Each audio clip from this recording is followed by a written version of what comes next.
ಪ್ರತಿ ಪಕ್ಷವೂ ಕೂಡ ಒಂದು ಇಂಟರ್ನಲ್ ಸರ್ವೆ ಅನ್ನೋದನ್ನು ನಡೆಸುತ್ತೆ, ಆಂತರಿಕ ಸರ್ವೆಯನ್ನು ನಡೆಸುತ್ತೆ. ಈ ಆಂತರಿಕ ಸರ್ವೆಯಲ್ಲಿ ಪಕ್ಷದ ಬೆಳವಣಿಗೆ ಎಷ್ಟಾಗಿದೆ, ಪಕ್ಷವನ್ನು ತಳಮಟ್ಟದಿಂದ ಕಟ್ಟೋದಕ್ಕೆ ಸಾಧ್ಯ ಆಗ್ತಾ ಇದೆಯಾ, 3 ತಿಂಗಳು 6 ತಿಂಗಳ ಅವಧಿಯಲ್ಲಿ ಪಕ್ಷ ಏನೇನು ಅಭಿವೃದ್ಧಿಯನ್ನು ಮಾಡಿದೆ, ಇದೆಲ್ಲವೂ ಕೂಡ ಒಳಗೊಂಡಿರುತ್ತೆ. ಅದರ ಜೊತೆಯಲ್ಲಿ ಶಾಸಕರ ಮೌಲ್ಯಮಾಪನ ನಡೆಯುತ್ತೆ, ಸಚಿವರ ಮೌಲ್ಯಮಾಪನ ನಡೆಯುತ್ತೆ, ಅವರ ಕ್ಷೇತ್ರಗಳಿಗೆ ಹೋಗಿದ್ದೆಷ್ಟು, ಮಾಡಿದ್ದೆಷ್ಟು ಕೆಲಸಗಳು, ಇದೆಲ್ಲದರ ಬಗ್ಗೆಯೂ ಕೂಡ ಒಂದಷ್ಟು ಸರ್ವೆಗಳನ್ನು ಆಯಾ ಪಕ್ಷಗಳು ಮಾಡಿಸ್ತಾ ಇರುತ್ತೆ. ಅಂಥದ್ದೇ ಒಂದು ರಿಪೋರ್ಟನ್ನು ಈಗ ಕಾಂಗ್ರೆಸ್ ಕೂಡ ಕೈಯಲ್ಲಿ ಹಿಡ್ಕೊಂಡಿರೋದು. ಆದರೆ ಈ ರಿಪೋರ್ಟ್ ಕಾಂಗ್ರೆಸ್ಗೆ ಒಂದು ರೀತಿಯಲ್ಲಿ ಶಾಕಿಂಗ್ ರಿಪೋರ್ಟ್ ಆಗಿದೆ. ಕಾಂಗ್ರೆಸ್ ಹೈಕಮಾಂಡ್ನಿಂದ ನಡೆದಿರುವಂಥ ಆಂತರಿಕ ಸರ್ವೆ ಇದು. 2028ರ ಚುನಾವಣೆಗಾಗಿ ಈ ಆಂತರಿಕ ಸರ್ವೆಯನ್ನ ಮಾಡಿಸಿದ್ರು. ಆ ರಿಪೋರ್ಟ್ ಈಗ ಕೈ ಸೇರಿದೆ. ಆದರೆ ಈ ರಿಪೋರ್ಟ್ ನಿಜಕ್ಕೂ ಕೂಡ ಶಾಕಿಂಗ್. 2028ರಲ್ಲಿ 45ಕ್ಕೂ ಹೆಚ್ಚು ಹಾಲಿ ಶಾಸಕರು ಸೋಲ್ತಾರೆ ಈ ಬಾರಿ ಅನ್ನುವಂಥ ಒಂದು ಸುಳಿವು ರಾಜ್ಯ ಕಾಂಗ್ರೆಸ್ಗೆ ಸಿಕ್ಕಿದೆ. ಈ ಹಾಲಿ ಶಾಸಕರು ಜೊತೆಯಲ್ಲಿ ಸಚಿವರಲ್ಲಿ 45 ಮಂದಿಗೆ ಸೋಲಿನ ರಿಪೋರ್ಟ್ ಇದೆ. ಈ ಸರ್ವೆಯಲ್ಲಿ ಅದೆಲ್ಲವೂ ಕೂಡ ಬಹಿರಂಗ ಆಗಿದೆ. ಕಳೆದ ಬಾರಿ ಬಿಜೆಪಿಗೆ ಸೋಲಾಗದಂತೆ ಬಿಜೆಪಿಗೆ ಯಾವ ರೀತಿ ಸೋಲಾಯಿತು ಅದೇ ರೀತಿಯಲ್ಲಿ ಕಾಂಗ್ರೆಸ್ನಲ್ಲೂ ಕೂಡ ಸೋಲುವಂಥ ಭೀತಿ ಈಗ ಕಾಂಗ್ರೆಸ್ ನಾಯಕರಿಗೆ ಕಾಡ್ತಾ ಇರೋದು. ಅದರಲ್ಲೂ ಕೂಡ ರಿಪೋರ್ಟನ್ನು ಗಮನಿಸಿದ್ರೆ ಪ್ರಮುಖ ಹೆಸರುಗಳಿದೆ. ಆಡಳಿತ ವಿರೋಧಿ ಅಲೆ ಬಗ್ಗೆ ಈಗಿನಿಂದಲೇ ಕಾಂಗ್ರೆಸ್ ಈಗ ಎಚ್ಚರಿಕೆಯ ಹೆಜ್ಜೆಯನ್ನು ಇಡೋದಕ್ಕೆ ಆರಂಭ ಮಾಡಬೇಕು. 2028ರ ಎಲೆಕ್ಷನ್ ಟಾರ್ಗೆಟ್ ಆಗಿದ್ರೆ ಈಗಿನಿಂದಲೇ ಆಂತರಿಕ ಕಚ್ಚಾಟ ಆಗಿರ್ಬೋದು, ಪಟ್ಟದ ಫೈಟ್ ಆಗಿರ್ಬೋದು, ಅದರ ಜೊತೆಯಲ್ಲಿ ಈಗಾಗಲೇ ಶಾಸಕರು ಕೇಳ್ತಾ ಇರುವಂಥ ಸಚಿವ ಸಂಪುಟ ಪುನರಚನೆ, ಈ ಎಲ್ಲವನ್ನು ಕಾಲಕಾಲಕ್ಕೆ ಮಾಡಿದ್ದೆ. ಅದರಲ್ಲಿ ಆಂತರಿಕ ಬಿಕ್ಕಟ್ಟು ಎಲ್ಲವೂ ಕೂಡ ಶಮನ ಆಗುತ್ತೆ. ಕಾಂಗ್ರೆಸ್ ಮುಂದಿನ ದಿನಗಳಲ್ಲಿ ಗೆಲ್ಲುವಂಥ ಸಾಧ್ಯತೆಗಳು ಹೆಚ್ಚು. ಆದರೆ ಈ ಸರ್ವೆ ರಿಪೋರ್ಟ್ ಹೇಳ್ತಾ ಇರೋದೇ ಬೇರೆ.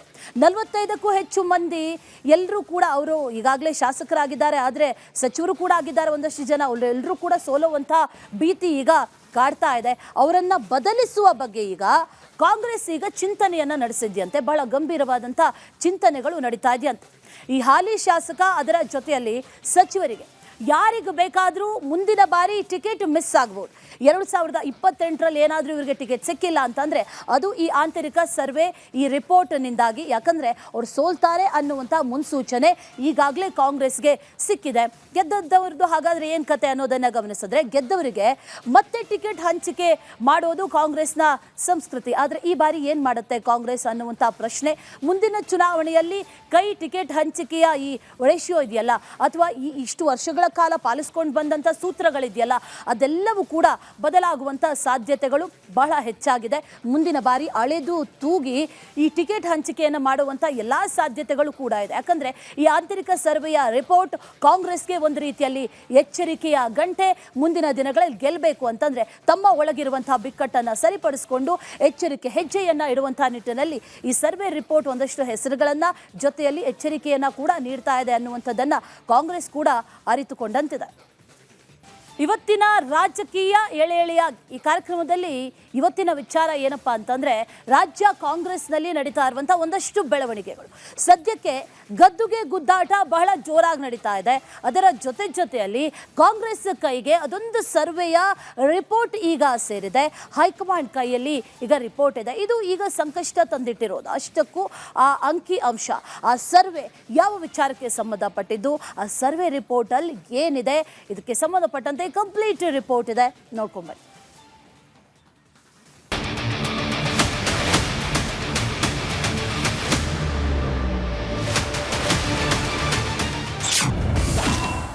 ರಾಜ್ಯ ಕಾಂಗ್ರೆಸ್ಗೆ ಸಾಲು ಟೆನ್ಷನ್, ಪಟ್ಟದ ಗುದ್ದಾಟ, ಸಂಪುಟ ಸರ್ಕಸ್. ಈಗ ಮತ್ತೊಂದು.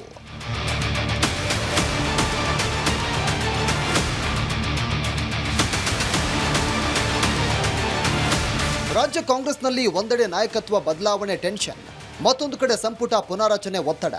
ಇದರ ನಡುವೆ ಬೈ ಎಲೆಕ್ಷನ್ ಬಳಿಕ ಮುಸ್ಲಿಂ ನಾಯಕರ ಟಾರ್ಗೆಟ್ ಅನ್ನೋ ಆರೋಪ. ಇದೆಲ್ಲ ಸೇರಿ ರಾಜ್ಯ ಕಾಂಗ್ರೆಸ್ಗೆ ದೊಡ್ಡ ತಲೆನೋವಾಗಿ ಮಾರ್ಪಟ್ಟಿದೆ. ಇದೀಗ ಮತ್ತೊಂದು ಶಾಕ್ ಎದುರಾಗಿದೆ.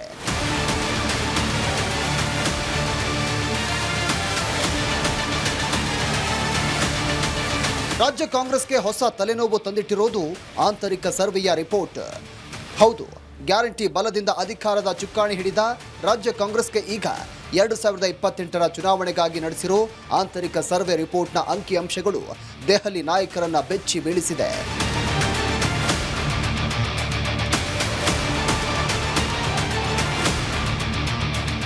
ಈ ವರದಿಯಲ್ಲಿ ರಾಜ್ಯ ಕಾಂಗ್ರೆಸ್ನ ಆಡಳಿತ, ಶಾಸಕ ಸಚಿವರ ಕೆಲಸ, ಗ್ಯಾರಂಟಿಗಳ ಪರ ವಿರೋಧದ ಬಗ್ಗೆ ಅಂಕಿಅಂಶ ಒಳಗೊಂಡಿದೆ.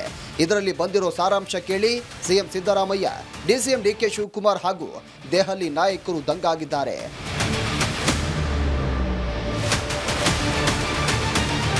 ಈ ಸರ್ವೆಯಲ್ಲಿನ ಪ್ರಮುಖ ಅಂಶಗಳೇನು, ಇದು ಹೇಗೆ ಹೈಕಮಾಂಡ್ಗೆ ಶಾಕ್ ಕೊಟ್ಟಿದೆ ಅನ್ನೋ ಬಗ್ಗೆ ಎಳೆಯಾಗಿ ಚರ್ಚಿಸೋಣ.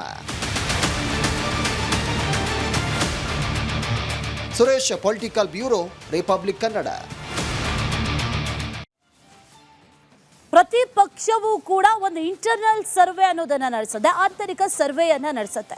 ಈ ಆಂತರಿಕ ಸರ್ವೆಯಲ್ಲಿ ಪಕ್ಷದ ಬೆಳವಣಿಗೆ ಎಷ್ಟಾಗಿದೆ, ಪಕ್ಷವನ್ನ ತಳಮಟ್ಟದಿಂದ ಕಟ್ಟೋದಕ್ಕೆ ಸಾಧ್ಯ ಆಗ್ತಾ ಇದೆಯಾ, 3 ತಿಂಗಳು 6 ತಿಂಗಳ ಅವಧಿಯಲ್ಲಿ ಪಕ್ಷ ಏನೇನು ಅಭಿವೃದ್ಧಿಯನ್ನ ಮಾಡಿದೆ, ಇದೆಲ್ಲವೂ ಕೂಡ ಒಳಗೊಂಡಿರುತ್ತೆ. ಅದರ ಜೊತೆಯಲ್ಲಿ ಶಾಸಕರ ಮೌಲ್ಯಮಾಪನ ನಡೆಯುತ್ತೆ, ಸಚಿವರ ಮೌಲ್ಯಮಾಪನ ನಡೆಯುತ್ತೆ. ಅವರ ಕ್ಷೇತ್ರಗಳಿಗೆ ಹೋಗಿದ್ದೆಷ್ಟು, ಮಾಡಿದ್ದೆಷ್ಟು ಕೆಲಸಗಳು, ಇದೆಲ್ಲದರ ಬಗ್ಗೆಯೂ ಕೂಡ ಒಂದಷ್ಟು ಸರ್ವೆಗಳನ್ನು ಆಯಾ ಪಕ್ಷಗಳು ಮಾಡಿಸ್ತಾ ಇರುತ್ತೆ. ಅಂಥದ್ದೇ ಒಂದು ರಿಪೋರ್ಟನ್ನು ಈಗ ಕಾಂಗ್ರೆಸ್ ಕೂಡ ಕೈಯಲ್ಲಿ ಹಿಡ್ಕೊಂಡಿರೋದು. ಆದರೆ ಈ ರಿಪೋರ್ಟ್ ಕಾಂಗ್ರೆಸ್ಗೆ ಒಂದು ರೀತಿಯಲ್ಲಿ ಶಾಕಿಂಗ್ ರಿಪೋರ್ಟ್ ಆಗಿದೆ. ಕಾಂಗ್ರೆಸ್ ಹೈಕಮಾಂಡ್ನಿಂದ ನಡೆದಿರುವಂತಹ ಆಂತರಿಕ ಸರ್ವೆ ಇದು. 2028ರ ಚುನಾವಣೆಗಾಗಿ ಈ ಆಂತರಿಕ ಸರ್ವೆಯನ್ನ ಮಾಡಿಸಿದ್ರು.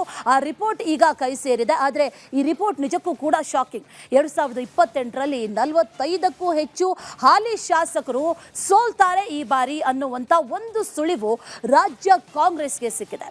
ಈ ಹಾಲಿ ಶಾಸಕರು ಜೊತೆಯಲ್ಲಿ ಸಚಿವರಲ್ಲಿ 45 ಮಂದಿಗೆ ಸೋಲಿನ ರಿಪೋರ್ಟ್ ಇದೆ. ಈ ಸರ್ವೆಯಲ್ಲಿ ಅದೆಲ್ಲವೂ ಕೂಡ ಬಹಿರಂಗ ಆಗಿದೆ. ಕಳೆದ ಬಾರಿ ಬಿಜೆಪಿಗೆ ಸೋಲಾಗದಂತೆ ಬಿಜೆಪಿಗೆ ಯಾವ ರೀತಿ ಸೋಲಾಯಿತು ಅದೇ ರೀತಿಯಲ್ಲಿ ಕಾಂಗ್ರೆಸ್ನಲ್ಲೂ ಕೂಡ ಸೋಲುವಂಥ ಭೀತಿ ಈಗ ಕಾಂಗ್ರೆಸ್ ನಾಯಕರಿಗೆ ಕಾಡ್ತಾ ಇರೋದು. ಅದರಲ್ಲೂ ಕೂಡ ರಿಪೋರ್ಟನ್ನು ಗಮನಿಸಿದ್ರೆ ಪ್ರಮುಖ ಹೆಸರುಗಳಿದೆ. ಆಡಳಿತ ವಿರೋಧಿ ಅಲೆ ಬಗ್ಗೆ ಈಗಿನಿಂದಲೇ ಕಾಂಗ್ರೆಸ್ ಈಗ ಎಚ್ಚರಿಕೆಯ ಹೆಜ್ಜೆಯನ್ನು ಇಡೋದಕ್ಕೆ ಆರಂಭ ಮಾಡಬೇಕು. 2028ರ ಎಲೆಕ್ಷನ್ ಟಾರ್ಗೆಟ್ ಆಗಿದ್ರೆ ಈಗಿನಿಂದಲೇ ಆಂತರಿಕ ಕಚ್ಚಾಟ ಆಗಿರ್ಬೋದು, ಪಟ್ಟದ ಫೈಟ್ ಆಗಿರ್ಬೋದು, ಅದರ ಜೊತೆಯಲ್ಲಿ ಈಗಾಗಲೇ ಶಾಸಕರು ಕೇಳ್ತಾ ಇರುವಂತಹ ಸಚಿವ ಸಂಪುಟ ಪುನರಚನೆ, ಈ ಎಲ್ಲವನ್ನು ಕಾಲಕ್ಕೆ ಮಾಡಿದ್ದೆ. ಅದಲ್ಲಿ ಆಂತರಿಕ ಬಿಕ್ಕಟ್ಟು ಎಲ್ಲವೂ ಕೂಡ ಶಮನ ಆಗುತ್ತೆ. ಕಾಂಗ್ರೆಸ್ ಮುಂದಿನ ದಿನಗಳಲ್ಲಿ ಗೆಲ್ಲುವಂಥ ಸಾಧ್ಯತೆಗಳು ಹೆಚ್ಚು. ಆದರೆ ಈ ಸರ್ವೆ ರಿಪೋರ್ಟ್ ಹೇಳ್ತಾ ಇರೋದೇ ಬೇರೆ. 45ಕ್ಕೂ ಹೆಚ್ಚು ಮಂದಿ ಎಲ್ಲರೂ ಕೂಡ ಅವರು ಈಗಾಗಲೇ ಶಾಸಕರಾಗಿದ್ದಾರೆ, ಆದರೆ ಸಚಿವರು ಕೂಡ ಆಗಿದ್ದಾರೆ. ಒಂದಷ್ಟು ಜನ ಎಲ್ಲರೂ ಕೂಡ ಸೋಲುವಂಥ ಭೀತಿ ಈಗ ಕಾಡ್ತಾ ಇದೆ. ಅವರನ್ನ ಬದಲಿಸುವ ಬಗ್ಗೆ ಈಗ ಕಾಂಗ್ರೆಸ್ ಈಗ ಚಿಂತನೆಯನ್ನ ನಡೆಸಿದ್ಯಂತೆ. ಬಹಳ ಗಂಭೀರವಾದಂಥ ಚಿಂತನೆಗಳು ನಡೀತಾ ಇದೆಯಂತೆ. ಈ ಹಾಲಿ ಶಾಸಕ, ಅದರ ಜೊತೆಯಲ್ಲಿ ಸಚಿವರಿಗೆ ಯಾರಿಗೆ ಬೇಕಾದರೂ ಮುಂದಿನ ಬಾರಿ ಟಿಕೆಟ್ ಮಿಸ್ ಆಗ್ಬೋದು. 2028ರಲ್ಲಿ ಏನಾದರೂ ಇವರಿಗೆ ಟಿಕೆಟ್ ಸಿಕ್ಕಿಲ್ಲ ಅಂತಂದರೆ ಅದು ಈ ಆಂತರಿಕ ಸರ್ವೆ, ಈ ರಿಪೋರ್ಟ್ನಿಂದಾಗಿ. ಯಾಕಂದರೆ ಅವ್ರು ಸೋಲ್ತಾರೆ ಅನ್ನುವಂಥ ಮುನ್ಸೂಚನೆ ಈಗಾಗಲೇ ಕಾಂಗ್ರೆಸ್ಗೆ ಸಿಕ್ಕಿದೆ. ಗೆದ್ದವ್ರದ್ದು ಹಾಗಾದರೆ ಏನು ಕತೆ ಅನ್ನೋದನ್ನು ಗಮನಿಸಿದ್ರೆ, ಗೆದ್ದವರಿಗೆ ಮತ್ತೆ ಟಿಕೆಟ್ ಹಂಚಿಕೆ ಮಾಡೋದು ಕಾಂಗ್ರೆಸ್ನ ಸಂಸ್ಕೃತಿ. ಆದರೆ ಈ ಬಾರಿ ಏನು ಮಾಡುತ್ತೆ ಕಾಂಗ್ರೆಸ್ ಅನ್ನುವಂಥ ಪ್ರಶ್ನೆ. ಮುಂದಿನ ಚುನಾವಣೆಯಲ್ಲಿ ಟಿಕೆಟ್ ಹಂಚಿಕೆಯ ಈ ರೇಷಿಯೋ ಇದೆಯಲ್ಲ, ಅಥವಾ ಈ ಇಷ್ಟು ವರ್ಷಗಳ ಕಾಲ ಪಾಲಿಸ್ಕೊಂಡು ಬಂದಂಥ ಸೂತ್ರಗಳಿದೆಯಲ್ಲ, ಅದೆಲ್ಲವೂ ಕೂಡ ಬದಲಾಗುವಂಥ ಸಾಧ್ಯತೆಗಳು ಬಹಳ ಹೆಚ್ಚಾಗಿದೆ. ಮುಂದಿನ ಬಾರಿ ಅಳೆದು ತೂಗಿ ಈ ಟಿಕೆಟ್ ಹಂಚಿಕೆಯನ್ನು ಮಾಡುವಂಥ ಎಲ್ಲ ಸಾಧ್ಯತೆಗಳು ಕೂಡ ಇದೆ. ಯಾಕಂದರೆ ಈ ಆಂತರಿಕ ಸರ್ವೆಯ ರಿಪೋರ್ಟ್ ಕಾಂಗ್ರೆಸ್ಗೆ ಒಂದು ರೀತಿಯಲ್ಲಿ ಎಚ್ಚರಿಕೆಯ ಗಂಟೆ. ಮುಂದಿನ ದಿನಗಳಲ್ಲಿ ಗೆಲ್ಲಬೇಕು ಅಂತಂದರೆ ತಮ್ಮ ಒಳಗಿರುವಂತಹ ಬಿಕ್ಕಟ್ಟನ್ನು ಸರಿಪಡಿಸಿಕೊಂಡು ಎಚ್ಚರಿಕೆ ಹೆಜ್ಜೆಯನ್ನು ಇಡುವಂಥ ನಿಟ್ಟಿನಲ್ಲಿ ಈ ಸರ್ವೆ ರಿಪೋರ್ಟ್ ಒಂದಷ್ಟು ಹೆಸರುಗಳನ್ನು ಜೊತೆಯಲ್ಲಿ ಎಚ್ಚರಿಕೆಯನ್ನು ಕೂಡ ನೀಡ್ತಾ ಇದೆ ಅನ್ನುವಂಥದ್ದನ್ನು ಕಾಂಗ್ರೆಸ್ ಕೂಡ ಅರಿತುಕೊಂಡಂತಿದೆ. ಇನ್ನು 2028ರ ಚುನಾವಣೆ, 2028ರ ಚುನಾವಣೆಗೆ ಈಗಲೇ ಹಾಗಾದರೆ ಸರ್ವೆ ಮಾಡಿಸಿದ್ರೆ ಅದೆಷ್ಟು ವ್ಯಾಲಿಡ್? ಜನರ ಮನಸ್ಥಿತಿಗಳು ಬದಲಾಗಬಹುದು, ಅಥವಾ ಈ ಚುನಾವಣಾ ಸಂದರ್ಭದಲ್ಲಿ ಯಾವುದೇ ರೀತಿಯ ಬದಲಾವಣೆಗಳು ಕೂಡ ಆಗಬಹುದು. ಆದರೆ ಕಾಂಗ್ರೆಸ್ ಈಗಲೇ ಒಂದು ಇಂಟರ್ನಲ್ ಸರ್ವೆ ಮಾಡಿಸಿದೆ. ಕಾಂಗ್ರೆಸ್ ಅಧಿಕಾರಕ್ಕೆ ಬಂದಂಥ 2 ವರ್ಷದಲ್ಲಿ ಸಾಕಷ್ಟು ಗೊಂದಲಗಳಿದೆ. ಕಾಂಗ್ರೆಸ್ ಅಧಿಕಾರಕ್ಕೆ ಬಂದ ಮೊದಲ ದಿನದಿಂದಲೂ ಕೂಡ ಸಾಕಷ್ಟು ಗೊಂದಲಗಳಿದ್ವು. ಆ ನಂತರದಲ್ಲಿ ಈಗ 2 ವರ್ಷ ಪೂರೈಸಿದ ನಂತರದಲ್ಲಿ ಆ ಗೊಂದಲಗಳು ಹೆಚ್ಚಾಗಿರೋದನ್ನು ಕೂಡ ಗಮನಿಸಿದ್ವಿ. ಇದೆಲ್ಲ ಕಾರಣಗಳಿಂದಾಗಿ 2028ರಲ್ಲಿ ಚುನಾವಣೆ ಇದ್ರೂ ಕೂಡ ಈಗಲೇ ಒಂದು ರಿಪೋರ್ಟನ್ನು ಮಾಡಿಸಿದ್ದಾರೆ, ಇಂಟರ್ನಲ್ ಸರ್ವೆ ಮಾಡಿಸಿದ್ದಾರೆ. ಸೋಲೋದು ಯಾವ ಕ್ಷೇತ್ರಗಳಲ್ಲಿ ಸೋಲೋದಾದರೆ ಯಾವ ಕಾರಣ, ಸರ್ಕಾರದ ವಿರುದ್ಧ ಆಡಳಿತ ವಿರೋಧಿ ಅಲೆ ಇದ್ದಿದ್ದೇ ಆದಲ್ಲಿ ಅದನ್ನು ಸರಿಪಡಿಸೋದು ಹೇಗೆ, ಇಂಥ ಹಲವು ವಿಚಾರಗಳನ್ನು ಒಳಗೊಂಡಂಥ ಒಂದು ಇಂಟರ್ನಲ್ ಸರ್ವೆ. ಸರ್ಕಾರದ ವಿರುದ್ಧ ಈಗ ಆಡಳಿತ ವಿರೋಧಿ ಅಲೆ ಎದ್ದಿದೆ. ಸರ್ಕಾರ ಈಗಾಗಲೇ ಗ್ಯಾರಂಟಿ ಯೋಜನೆಗಳನ್ನು ಕೊಟ್ಟರೂ ಕೂಡ, ಸುಸೂತ್ರವಾಗಿ ಕೊಟ್ಟರೂ ಕೂಡ ಅಭಿವೃದ್ಧಿ ಕಾರ್ಯಗಳು ಆಗ್ತಾ ಇಲ್ಲ ಅನ್ನುವಂಥದ್ದನ್ನು ಪ್ರತಿಯೊಂದು ಕ್ಷೇತ್ರದ ಜನರು ಕೂಡ ಹೇಳ್ತಾ ಇರೋದು.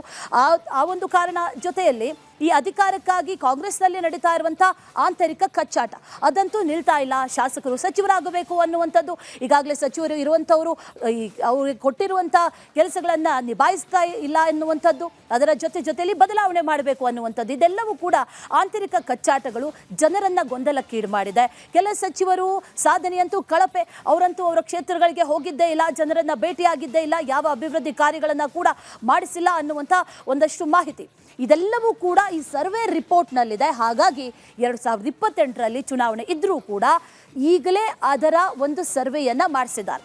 ಅದರ ಜೊತೆಯಲ್ಲಿ ಸರ್ಕಾರಕ್ಕೆ ನುಂಗಲಾರದ ಬಿಸಿ ತುಪ್ಪ ಆಗಿರೋದು ಈ ಸಂದರ್ಭದಲ್ಲಿ ಒಂದು ಮೀಸಲಾತಿ ಕೊಡ್ತೀವಿ ಅಂತ ಘೋಷಣೆ ಮಾಡಿಬಿಟ್ಟಿರೋದು, ಅದನ್ನು ಮಾಡಲೇಬೇಕಾದಂಥ ಅನಿವಾರ್ಯ ಪರಿಸ್ಥಿತಿ ಕೂಡ ಉಂಟಾಗಿತ್ತು. ಅದರ ಜೊತೆಯಲ್ಲಿ ಮುಸ್ಲಿಂ ನಾಯಕರೇ ಪಕ್ಷ ವಿರೋಧಿ ಚಟುವಟಿಕೆಗಳನ್ನು ಮಾಡಿದ್ರು ಅನ್ನುವಂಥ ಕಾರಣಕ್ಕಾಗಿ ಅವರಿಗೆ ಒಂದಷ್ಟು ಪಕ್ಷದ ಕಡೆಯಿಂದಾಗಿ ಈಗಾಗಲೇ ಅವರ ವಿರುದ್ಧ ಕ್ರಮವನ್ನು ಕೈಗೊಂಡಿರೋದು, ಇದು ಕೂಡ ಮುಸ್ಲಿಂ ಸಮುದಾಯಗಳು ಕೆರಳುವಂತೆ ಮಾಡಿದೆ. ಈ ಸಾಂಪ್ರದಾಯಿಕ ಏನು ಬುನಾದಿ ಏನಿದೆ, ಅದರ ಜೊತೆಯಲ್ಲಿ ಒಂದಷ್ಟು ವೋಟ್ ಬ್ಯಾಂಕ್ ಏನಿದೆ, ಅದೇ ಒಂದು ರೀತಿಯಲ್ಲಿ ಛಿದ್ರವಾಗುವಂಥ ಆತಂಕ ಕೂಡ ಈಗ ಕಾಂಗ್ರೆಸ್ಗೆ ಕಾಡ್ತಾ ಇದೆ. ಹಾಗಾಗಿ ಅದನ್ನು ಭದ್ರವಾಗಿ ಇಟ್ಕೊಳ್ಬೇಕು ಅನ್ನುವಂಥ ನಿಟ್ಟಿನಲ್ಲಿ ಸಾಕಷ್ಟು ಸರ್ಕಸ್ ಅನ್ನ ಕಾಂಗ್ರೆಸ್ ಈಗಿನಿಂದಲೇ ಮಾಡೋದಕ್ಕೆ ಆರಂಭ ಮಾಡಿಬಿಟ್ಟಿದೆ. 2 ವರ್ಷಕ್ಕೂ ಮೊದಲೇ ಕಾಂಗ್ರೆಸ್ನ ಹೈಕಮಾಂಡ್ ಈಗ ಅಲರ್ಟ್ ಆಗಿದೆ. ಈ ರಿಪೋರ್ಟ್ ಇದೆಯಲ್ಲ, ಇದು ಹೈಕಮಾಂಡ್ ಕೈ ಸೇರುತ್ತೆ, ಅಲರ್ಟ್ ಆಗ್ತಾರೆ. ಯಾವ ರೀತಿಯಲ್ಲಿ ಸರಿಪಡಿಸ್ಕೊಳ್ಬೇಕು, ಮುಂದಿನ ಚುನಾವಣೆಗೆ ಸಿದ್ಧತೆಗಳು ಯಾವ ರೀತಿಯಾಗಿರಬೇಕು, ಯಾವ ಹೆಜ್ಜೆಗಳನ್ನು ಇಡಲೇಬಾರದು ಅನ್ನುವಂಥ ನಿಟ್ಟಿನಲ್ಲಿ ಈಗಿನಿಂದಲೇ ಈ ರೋಗಕ್ಕೆ ಮದ್ದು ಹುಡುಕ್ತಾ ಇದೆ ಕಾಂಗ್ರೆಸ್. ಹಾಗಾಗಿ ಏನಾಗುತ್ತೆ ಅನ್ನುವಂಥ ಪ್ರಶ್ನೆ. ಎಲ್ಲ ವಿಚಾರಕ್ಕೆ ಸಂಬಂಧಪಟ್ಟಂತೆ ಡೀಟೇಲ್ಸ್ ಅನ್ನ ಕೊಡ್ತಾ ಹೋಗ್ತಾರೆ ನಮ್ಮ ಪ್ರತಿನಿಧಿ ಸುರೇಶ್ ನೇರ ಸಂಪರ್ಕದಲ್ಲಿ ಜಾಯಿನ್ ಆಗಿದ್ದಾರೆ. ಸುರೇಶ್, ಒಂದು ರಿಪೋರ್ಟ್ 2028ರ ಚುನಾವಣೆಯಲ್ಲಿ ಏನಾಗುತ್ತೆ ಅನ್ನುವಂಥ ದಿಕ್ಸೂಚಿಯನ್ನ ತೋರಿಸ್ತಾ ಇದೆ. ಡೀಟೇಲ್ಸ್ ಏನಿದೆ, 45 ಸೋಲುವಂತ ಶಾಸಕರು ಯಾರ್ಯಾರು, ಎಚ್ಚರಿಕೆ ಹೆಜ್ಜೆಯನ್ನ ಇಡಬೇಕು ಅಂತಂದ್ರೆ ಕಾಂಗ್ರೆಸ್ ಏನ್ ಮಾಡಬೇಕು? ಅಶ್ವಿನಿ, ಕಾಂಗ್ರೆಸ್ನ ಹೈಕಮಾಂಡ್ ನಾಯಕರಿಗೆ ಒಂದು ರೀತಿ ಶಾಕ್ ಮೇಲೆ ಶಾಕ್ ಎದುರಾಗಿರ್ತಕ್ಕಂಥದ್ದು. ಈಗಾಗಲೇ ತಮಗೆ ಗೊತ್ತಿರೋ ಹಾಗೆ ಒಂದು ಕಡೆಗೆ ಮುಸ್ಲಿಮರ ಒಳ ಏಟು ಇರ್ಬೋದು, ಹಾಗೇನೇ ಸಮುದಾಯವರು ಒಳಗಡೆ ಇರ್ತಕ್ಕಂಥ ಆಂತರಿಕ ಕಚ್ಚಾಟ, ಅಧಿಕಾರಿಕಾಗಿ ಇರ್ತಕ್ಕಂತಹ ಕಚ್ಚಾಟ, ಇದೆಲ್ಲದರಿಂದ ಕಾಂಗ್ರೆಸ್ ಹೈಕಮಾಂಡ್ ಈಗಲೇ ಅಲರ್ಟ್ ಆಗಿರ್ತಕ್ಕಂಥ. ಯಾಕೆಂದರೆ ಇದೆಲ್ಲವನ್ನು ನೋಡ್ತಾ ಹೋದರೆ ಮುಂದೆ 2028ರ ವಿಧಾನಸಭಾ ಚುನಾವಣೆಗೆ ಕಾಂಗ್ರೆಸ್ ಅಧಿಕಾರಕ್ಕೆ ಬರುತ್ತೋ ಇಲ್ವೋ ಅಂತಕ್ಕಂಥ ಅನುಮಾನಗಳು ಅವರಿಗೆ ಶುರುವಾಗಿರ್ತಕ್ಕಂಥದ್ದು. ಅದರ ಭಾಗವಾಗಿಯೇ ಈಗ ಒಂದು ಆಂತರಿಕ ಸರ್ವೆಯನ್ನು ಮಾಡ್ತಿರ್ತಕ್ಕಂಥದ್ದು. ಈ ಆಂತರಿಕ ಸರ್ವೆಯ ರಿಪೋರ್ಟ್ ಏನಿದೆ ಅದರ ಎಕ್ಸ್ಕ್ಲೂಸಿವ್ ಅಂಶಗಳು ನಮಗೆ ರಿಪಬ್ಲಿಕ್ ಕನ್ನಡಕ್ಕೆ ನಮಗೆ ಆಪ್ತ ಮೂಲಗಳ ಮೂಲಕ ಗೊತ್ತಾಗಿರ್ತಕ್ಕಂಥದ್ದು. ಅದು ನಿಜಕ್ಕೂ ಕೂಡ ಕಾಂಗ್ರೆಸ್ ಹೈಕಮಾಂಡ್ ನಾಯಕರಿಗೆ ಬೆಚ್ಚಿ ಬೀಳಿಸಿದೆ ಅಂತಂದ್ರೆ ಖಂಡಿತ ತಪ್ಪಾಗಲಾರದು. ಈಗಾಗಲೇ ಅದರ ಇನ್ಫಾರ್ಮೇಷನ್ ಕೂಡ ರಿಪಬ್ಲಿಕ್ ಕನ್ನಡಕ್ಕೆ ಸಿಕ್ಕಿರ್ತಕ್ಕಂಥದ್ದು. ನೋಡಿ, 45ಕ್ಕೂ ಹೆಚ್ಚು ಹಾಲಿ ಶಾಸಕರು ಮತ್ತು ಸಚಿವರು ಏನಿದ್ದಾರೆ, ಇವರು ಏನಾದರೂ ಮುಂದೆ 2028ರ ಚುನಾವಣೆಗೆ ಸ್ಪರ್ಧೆ ಮಾಡಿದ್ದೆ ಆದರೆ ಹೀನಾಯ ಸೋಲನ್ನು ಅನುಭವಿಸ್ತಾರೆ ಅಂತಕ್ಕಂತಹ ಒಂದು ಮಾಹಿತಿ ಆ ರಿಪೋರ್ಟ್ ಮೂಲಕ ಸಿಕ್ಕಿರ್ತಕ್ಕಂಥದ್ದು. ಹೀಗಾಗಿ ಹೈಕಮಾಂಡ್ ಬಹಳ ಎಚ್ಚರಿಕೆ ಹೆಜ್ಜೆಯನ್ನು ಇಡ್ತಾ ಇದೆ. ಅಶ್ವಿನಿ, ಎಲ್ಲದಕ್ಕಿಂತ ಹೆಚ್ಚಿನದಾಗಿ 2028ರ ಚುನಾವಣೆ ಅಂದರೆ ಇನ್ನೂ 2 ವರ್ಷಗಳು ಬಾಕಿ ಇದೆ. ಆದರೆ ಈಗಲೇ ಹೈಕಮಾಂಡ್ ಎಚ್ಚೆತ್ಕೊಂಡಿದೆ ಅಂತಂದರೆ ನಿಜಕ್ಕೂ ಕೂಡ ಅರ್ಥ ಮಾಡ್ಕೋಬೇಕು ಅವರಿಗೆ ಎಷ್ಟರ ಮಟ್ಟಿಗೆ ರಾಜ್ಯ ಕಾಂಗ್ರೆಸ್ನ ಮೇಲೆ ಬೇಸರ ಆಗಿದೆ ಮತ್ತು ಯಾವೆಲ್ಲ ಅನುಮಾನಗಳು ಶುರುವಾಗಿದೆ ಅಂತಕ್ಕಂಥದ್ದು. ಏಕೆಂದರೆ ಸಾಲು ಪಕ್ಷದಲ್ಲಿ ಎಡವಟ್ಟುಗಳು, ಜೊತೆಗೆ ಸಚಿವರ ಕಳಪೆ ಸಾಧನೆಗಳು ಇರ್ಬೋದು, ಸಾಂಪ್ರದಾಯಿಕವಾಗಿ ಇರ್ತಕ್ಕಂತಹ ಮುಸ್ಲಿಂ ಓಟ್ಗಳು ಏನಿತ್ತು ಅವುಗಳು ಕೂಡ ಈಗ ಎಲ್ಲೋ ಒಂದು ಕಡೆ ಕಾಂಗ್ರೆಸ್ನ ದೂರ ಆಗ್ತಾ ಇದೆ, ಒಂದು ಹೆಜ್ಜೆ ಹೊರ ಇಟ್ಟಿದ್ದಾರೆ JDS ಕಡೆ ನಡೆಯಂತಕ್ಕಂಥದ್ದು. ಈ ರೀತಿಯಾಗಿ ಸಾಕಷ್ಟು ಅಂಶಗಳು ಅವರಿಗೆ ಸಿಕ್ಕಿರ್ತಕ್ಕಂಥದ್ದು. ಹೀಗಾಗಿ ಈಗಲೇ ಮುಂಚೆನೇ ಸರ್ವೆಯನ್ನು ಕೂಡ ಮಾಡ್ತಿದ್ದಾರೆ. ಆ ಸರ್ವೆನಲ್ಲಿ ಇರ್ತಕ್ಕಂತಹ ಅಂಶಗಳು 45ಕ್ಕೂ ಹೆಚ್ಚು ಶಾಸಕರು ಹೀನಾಯ ಸೋಲನ್ನು ಅನುಭವಿಸ್ತಾರೆ ಅಂತಕ್ಕಂಥದ್ದು. ಸೊ ಹೀಗಾಗಿ ಮುಂದೆ 2028ರ ಚುನಾವಣೆಗೆ ಈಗ ಏನು 130-140 ಜನ ಇದ್ದಾರೆ, ಇದರಲ್ಲಿ ಕನಿಷ್ಠ 45ರಿಂದ 50 ಜನರಿಗೆ ಕೊಕ್ಕು ನೀಡುವಂಥ ಸಾಧ್ಯತೆಗಳು ದಟ್ಟವಾಗಿರ್ತಕ್ಕಂಥದ್ದು, ಅವರ ಬದಲಾಗಿ ಬೇರೆಯವರಿಗೆ ಕೊಡುವಂಥದ್ದು. ಆದರೆ ಈಗ ಇರ್ತಕ್ಕಂತಹ ಅಲ್ಲಿ ಸಚಿವರು ಶಾಸಕರಿದ್ದ ಅದರಲ್ಲಿ 45ಕ್ಕೂ ಹೆಚ್ಚು ಮಂದಿಯನ್ನು ಟಿಕೆಟ್ ಕೊಡದೆ ಅವರು ಟಿಕೆಟಿಂದ ವಂಚಿತರಾಗುವಂಥದ್ದು ಬಹುತೇಕ ಫಿಕ್ಸ್ ಆಗಿರ್ತಕ್ಕಂಥದ್ದು. ಈ ನಿಟ್ಟಿನಲ್ಲಿ ಈಗಾಗಲೇ ಹೈಕಮಾಂಡ್ ಕೂಡ ಆಲೋಚನೆಯನ್ನು ಕೂಡ ಮಾಡಿರ್ತಕ್ಕಂಥದ್ದು. ಈಗ ನೋಡಿ, ಈ ಒಂದು ಮಲ್ಲಿಕಾರ್ಜುನ ಖರ್ಗೆ ಅವರ ಬಳಿ ಒಂದಷ್ಟು ನಮ್ಮ ಡೀಟೇಲ್ಸ್ಗೆ